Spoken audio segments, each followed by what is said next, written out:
بلغ العلا وكماله كشف الدجى بجماله حسنت جميع خصاله صلوا عليه وآله بلغ العلا وكماله كشف الدجى بجماله حسنت جميع خصاله صلوا عليه وآله۔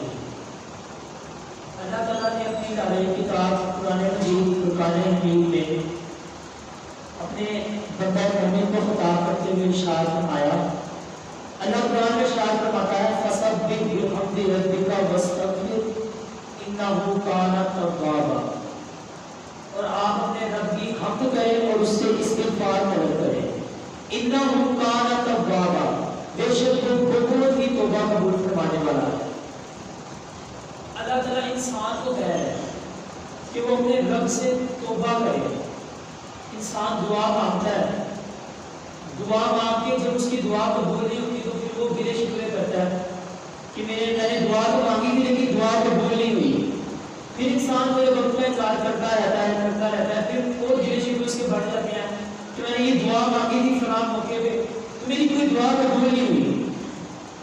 ایک بات کو ہمیشہ یاد رکھیں، جب ہم اللہ کی بارگاہ میں دعا مانگنے کے لیے ہاتھ اٹھاتے ہیں اللہ ہماری دعا سنتا ضرور ہے، کیونکہ اللہ تعالیٰ خود فرما رہا ہے اپنے بندہ مومن سے، اور فرما بھی کدھر ہے قرآن مجید میں۔ اللہ فرما رہا ہے کہ آپ اپنے رب سے توبہ طلب کریں۔ انسان کو کہہ رہا ہے اللہ، تو انسان کی گلے شکوے بڑھتے رہتے ہیں کہ میری دعا قبول نہیں ہوئی۔ ایک بات کو ہمیشہ یاد رکھیں، دعا اللہ تعالیٰ سنتا ضرور ہے، لیکن اللہ ہمارے لیے بہتر وقت کی تلاش کرتا ہے۔ وہ دعاؤں کو سنبھال کے رکھ لیتا ہے کہ جب اس کا بہتر وقت اگر دنیا میں آ گیا تو اس کو دنیا میں عطا کرتا ہے، اور اگر دنیا میں اس کا بہتر وقت نہ آیا تو اللہ وہ دعا ہمارے لیے سنبھال کے رکھتا ہے، اس کا اجر ہمیں آخرت میں ملے گا۔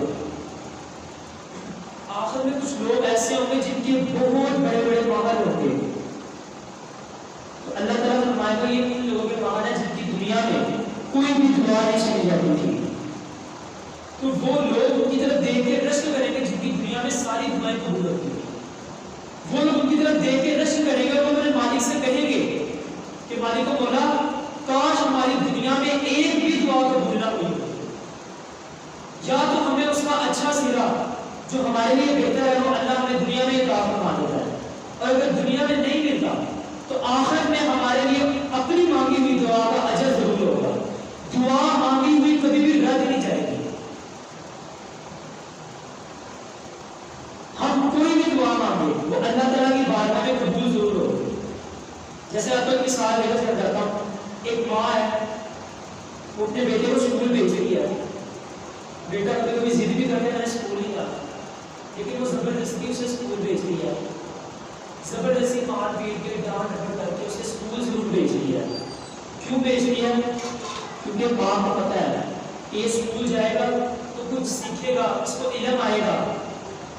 ماں کو پتہ ہوتا ہے اس کی بہتری کا، حالانکہ بچہ کیا سوچ رہا تھا میرے ساتھ بڑی زیادتی ہوئی ہے، بچہ یہ سمجھ رہا ہوتا ہے کہ میرے ساتھ بڑا ظلم ہو رہا ہے، بڑی زیادتی ہوئی ہے، ماں مجھے اسکول بھیج رہی ہے۔ لیکن حقیقت بچے کو نہیں، حقیقت ماں کو پتہ ہوتی ہے کہ آج اسے میں اسکول بھیجوں گی تو کل کوئی بڑا آدمی بن کر میرا ہی بڑھاپے کا سہارا بنے گا۔ ماں اس کا بڑا سوچ رہی ہوتی ہے۔ اور دوسری طرف ہم اٹھا کے دیکھیں وہ رب جو 70 ماؤں سے بھی زیادہ پیار کرتا ہے، وہ انسان کا کتنا بڑا سوچتا ہے، اور انسان کے شکوے کرتا ہے، انسان کہتا ہے میری دعا نہیں قبول ہوتی۔ وہ رب ماں سے 70 ماؤں سے زیادہ پیار کرنے والا ہے اپنے بندے سے۔ ایک زمین پہ بندہ تھا، اس نے اپنی ساری زندگی اپنی زبان سے لفظ اللہ بھی نہیں نکالا، تو اللہ تعالیٰ نے حکم دیا جبریل علیہ السلام کو کہ جبریل زمین پر جاؤ اور اس بندے کے دل کے ایک بال کو بند کر دو۔ جب جبریل امین زمین پر اترے اور اس بندے کے دل کے ایک بال کو بند کیا، اب جب اس کے دل کا بال بند ہوا اس کے دل میں تکلیف ہوئی، جب اس کے دل میں تکلیف ہوئی اس کی زبان سے نکلا اللہ، تو اللہ تعالیٰ نے اس کی طرف نظر رحمت فرمائی اور فرمایا بتا بندے کیا کام ہے تیرا رب آج بھی حاضر ہے۔ یعنی ہم دیکھیں وہ رب اس کی شان کریمی کتنی کریم ہے کہ ایک بندہ اس کو پکار ہی رہا پھر بھی وہ اپنے بندے کے اوپر نظر رحمت ضرور کرتا ہے۔ رہتا تو کافر کے دل میں بھی ہے، لیکن اسے اس بات کی خبر نہیں ہے. وہ ہماری شان سے بھی زیادہ قریب ہے، لیکن ہم نا امید ہیں، مایوس ہیں. ہم کہتے ہیں ہماری دعائیں نہیں سنتا. آج ہم کسی بڑے ہوٹل میں جائیں نا، کسی بڑے ریسٹورینٹ میں جائیں، وہاں پہ ہم کوئی شرارت کرنے لگے، کوئی غلط حرکت کرنے لگے، تو ہم پڑھتے ہیں لکھا ہوتا ہے کیمرے کی آنکھ آپ کو دیکھ رہی ہے. اس کے ڈر سے ہم کوئی غلط حرکت کرتے نہیں ہیں کہ اگر کیمرے میں ریکارڈ ہو گیا تو پھر بستی بڑی ہوگی. لیکن ہم کبھی یہ نہیں سوچتے کہ ہم جو تنہائی میں گناہ کرتے ہیں اس کا گواہ جو اللہ ہوتا ہے، وہ اللہ جو ہمیں ہر جگہ میں دیکھ رہا ہے. چاہے ہم تنہائی میں ہو یا چاہے مجمع میں ہو، چاہے کہیں بھی گناہ کریں، وہ رب کی ذات ہمیں دیکھنے والی ہے. اور بلا شک و شبہ وہ ہمیں ہر جگہ میں دیکھتا ہے، ہر گناہ کرتے ہوئے ہمیں دیکھتا ہے، لیکن ہم اس سے نہیں ڈرتے، بغیر کسی خوف کے گناہ کرتے رہتے ہیں. اسی لیے ہمیں چاہیے کہ اپنے رب سے ڈریں، اس کے خوف کو دل میں رکھیں.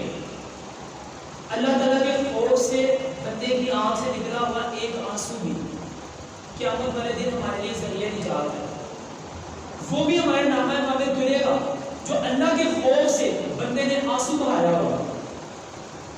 موسیٰ علیہ السلام کا زمانہ تھا، آپ کے زمانے میں گھاس خالی ہو گئی، جانور جو تھے وہ مرنے لگے، کھیتیاں تباہ ہونے لگی، بارش کا کوئی نام و نشان نہیں، گھاس ساری بڑھنے لگی. موسیٰ علیہ السلام نے یہ کیا، اپنی قوم کو جمع کیا اور کہا کہ سارے مل کر اللہ تعالیٰ کی بارگاہ میں دعا کرتے ہیں. تو جب ساری قوم جمع ہوئی، ساری بستی جمع ہوئی اور سب نے مل کر اللہ تعالیٰ کی بارگاہ میں ہاتھ اٹھا کے پانی کو مولا، کہا ساری بڑھ گئی ہے، بندوں کا گزارا مشکل ہے، کھیتیاں تباہ ہونے لگ گئی ہیں، جانور جو ہے وہ مرنے لگ گئے ہیں. اللہ تعالیٰ تو ہی ہمارے اوپر نظر رحمت فرما. اللہ سے دعا کی موسیٰ علیہ السلام نے.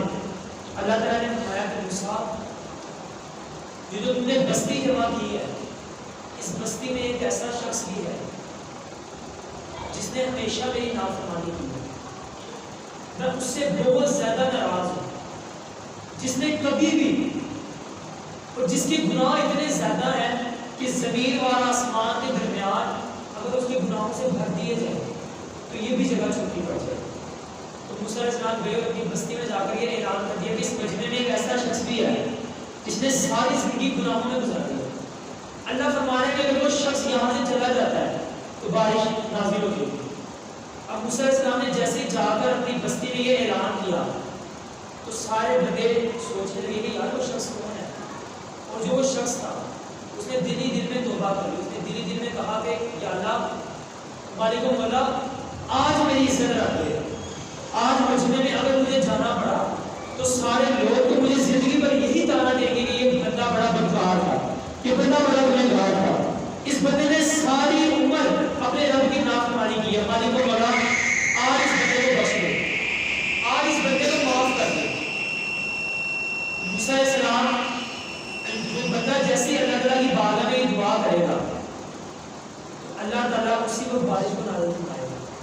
اب جیسے بارش ہوگی موسیٰ علیہ السلام بڑا پریشان ہوگی. موسیٰ علیہ السلام دوبارہ اللہ تعالیٰ کی بارگاہ میں کہیں گے کہ مالک و مولا ابھی تو یہاں سے کوئی شخص جا بھی نہیں اور پھر بارش نازل ہوئی. تو اللہ فرمائے گا کہ موسیٰ اس شخص نے دل ہی دل میں میرے سے توبہ کر لی اور میں نے اسے معاف فرما دیا.